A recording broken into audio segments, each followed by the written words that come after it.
This poverty-stricken family of 20 live in a state of destitute. They lack food, weather-appropriate clothing, basic toiletries and shelter.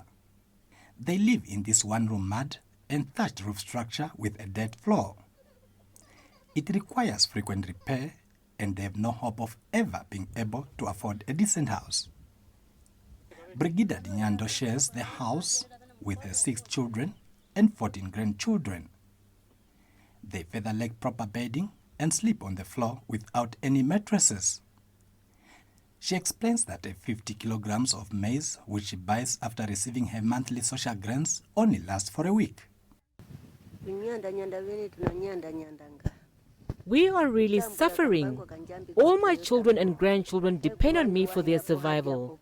When I receive my monthly social grant, I buy food which barely lasts. My family sleeps on empty stomachs for the remainder of the month until I receive the next payment. As you can see, we all sleep in the small mud floor house.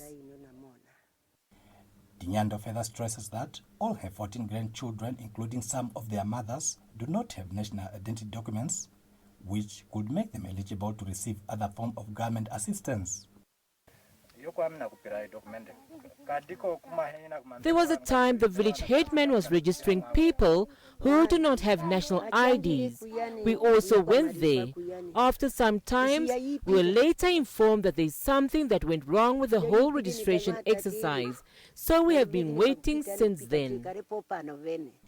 Another nightmare which she has frequently encountered is school dropouts, first among her children and now her grandchildren. Thus far, none of the family members reached grade 10. Between 1999 and 2016, one of the child dropped out of school from kindergarten, 3 left school in grade 5, and 2 abandoned classes by the time they had reached grade 4 and 6 respectively. Among her 14 grandchildren, only 4 are currently in school. 10 have up-to-date abandoned school in similar fashion as their mothers.